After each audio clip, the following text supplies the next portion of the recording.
عامر خان سے میری ملاقات ہوئی، میں نے اس کو کوئی دین کی بات نہیں کی، صرف محبت تھی. اب تک اس کے میسج آتے کہ میں زندگی میں کسی سے متاثر نہیں ہوا، تم پہلے آدمی ہو جس سے میں متاثر ہوں. میں نے کوئی جادو کیا، صرف محبت. لوگوں کو محبت دو، قریب ہوں گے. میں جب گیا بڑی مشکل سے اللہ نے، ملاقات کا کوئی راستہ ہی نہیں تھا، وہ مجھے نہیں جانتا تھا، میں اسے نہیں جانتا تھا، تو کوئی موقع نہیں مل رہا تھا ملاقات کا. تو اللہ نے شاہد آفریدی کو بھیج دیا. شاہد آفریدی اس کی دوستی تھی، ہمارا جو کرکٹر ہے. میں نے اس سے فون پر کہا یار میری ملاقات تو کرا. اس نے ملاقات کروائی. تو اس نے مجھے کہا آدھا گھنٹہ ہے، آدھا گھنٹہ. جب میں پہنچا میکسیمم پونا گھنٹہ. میں کہا ٹھیک.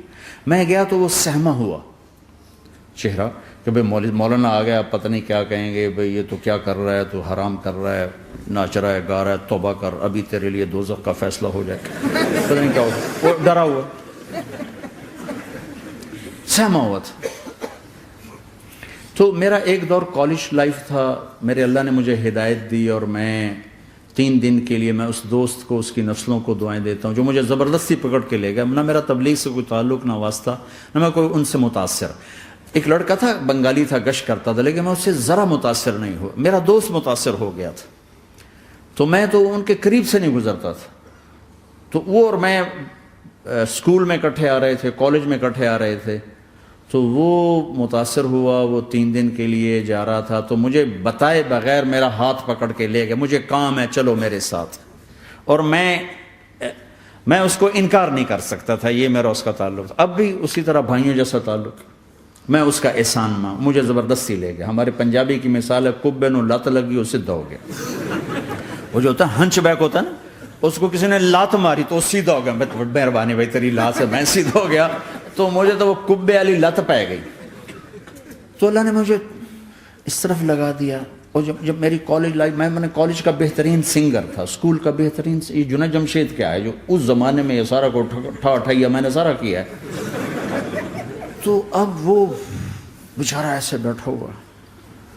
تو میں نے اس سے بیٹھتے ہی فلموں کی باتیں شروع کر دی. اور تھوڑی دیر بعد کہ میں نے محسوس کیا کہ فرام 60 to 72 جو فلم انڈسٹری کو جتنا میں جانتا تھا اتنا وہ نہیں جانتا تھا. تو اس کے اوپر میرے علم کا روپ پڑ گیا. اس کی لائن کا علم تھا نا. تو حیران پریشان، یہ واز تو ہو نہیں. تو کبھی دلیپ کمار کی باتیں شروع ہو گئیں، کبھی راج کپور کی شروع ہو گئیں، اور کبھی محبوب صاحب شروع ہو گئے، کبھی مدن موہن شروع ہو گئے. وہ آدھا گھنٹہ تو یوں ہی گزر گیا. تو آدھے گھنٹے کے بعد میں نے کہا جی ہمارا تو ٹائم اوور کا نہیں، اٹھیں چلے ادھر چل کے بیٹھتے. وہ کھانے کی ٹیبل پر تھے تو وہاں جا کے بیٹھ گئے. پھر وہی باتیں شروع ہو گئیں. جب اس کا سارا خوف دور ہو گیا اور ریلیکس ہو گیا، اس میں پونے گھنٹے سے 50 منٹ گزر گئے تھے. تو پھر میں نے کہا عامر بھائی آپ حج پہ آئے ہیں، اگر آپ اجازت دیں تو آپ کو اپنے نبی کا حج سنو. کہنے لگے ہاں جی ضرور سنائی. پھر میں 1.25 گھنٹہ بولتا رہا اور وہ ایسے کر کے یہاں سے وہ یوں نہیں ہوا. 1.25 گھنٹہ ایسے بیٹھ کے یوں سنتا، ہلا نہیں اپنی جگہ سے. لوگ محبت کے بھوکے ہیں، تم فتوے دینا شروع کر دیتے. 2 گھنٹے کی ملاقات کے بعد جب ہم نکلے تو نیچے تک چھوڑنے آیا عامر خان. حج کے بعد میں نے کہا ایک ملاقات اور ہو جائے گا، ضرور ہوگی. پھر اس کا میسج آیا کہ میں مدینے چلا گیا ہوں، معذرت چاہتا ہوں. میں نے کہا میں مدینے آ جاؤں گا. میں مدینے پہلے ہو آیا تھا حج سے پہلے. تو اس نے کہا کہ آپ 14 تاریخ کو آ جائیں، 4 سے 6 کا ٹائم میں نے آپ کے لیے رکھا ہے. تو میں جنید اور ایک اور ساتھی ہم دوبارہ وہاں چلے. 4 بجے 4:15 ہم اس کے ساتھ ہماری سٹنگ شروع ہوئی. 4:15 سے 10:15 تک 6 گھنٹے مسلسل. اور اس کے ماتھے پہ ذرا نشان نہیں آیا کہ میں بور ہو رہا ہوں. اور اس کے بعد ہم اٹھے، اس کا جی نہیں چاہ رہا تھا کہ ہم اٹھ کے چلے جائیں. محبت. پھر ایک امتحان پڑ گیا. میں اجتماع میں تھا رائمنڈ کے پچھلے سال. اس کا میسج آ گیا میری فلم تلاش آ رہی، اس کی کامیابی کی دعا کرو. لے بھائی اے چنگی بڑی. میں کہا اب کیا کروں؟ جواب دینا بھی ضروری، دعا بھی نہیں ہو سکتی، کیا کروں؟ تو جب وہ میسج آیا تو میرے سامنے کوئی 10-12 علماء بیٹھے تھے.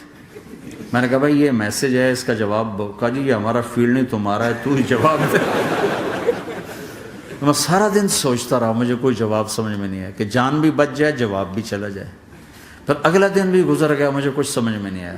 میں عصر کا وضو کر رہا تھا، ایک دم اللہ نے ایک مضمون دل میں ڈالا.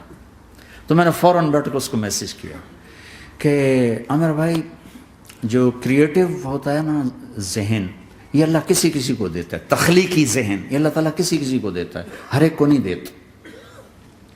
اور یہ اللہ کی بہت بڑی عطا ہوتی ہے.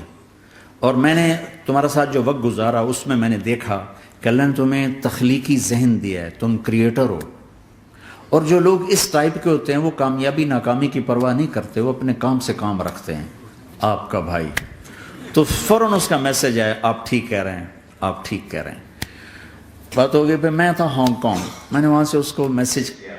دیکھو کسی مصروف آدمی کو براہ راست فون نہ کیا کرو، میسج کیا کرو کہ میں آپ کو فون کر سکتا ہوں، چونکہ میں اس کا بہت ستایا ہوا، بہت ستایا.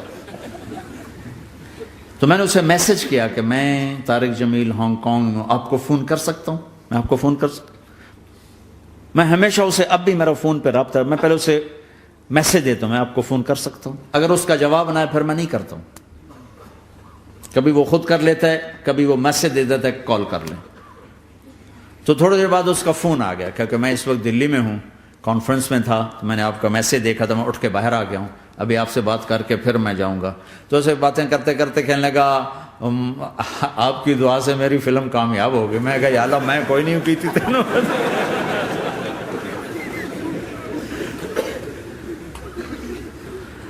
بھائیو محبتیں بانٹو، نفرتیں تو پہلے ہی بہت پھیل چکی. نشہ پلا کے گرانا تو سب کو آتا ہے، مزہ تو تب ہے کہ گرتے کو تھام لے ساتھ.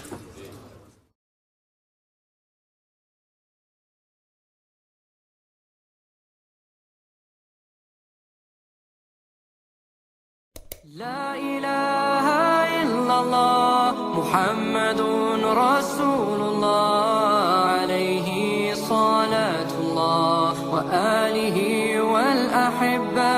لا إله إلا الله محمد رسول الله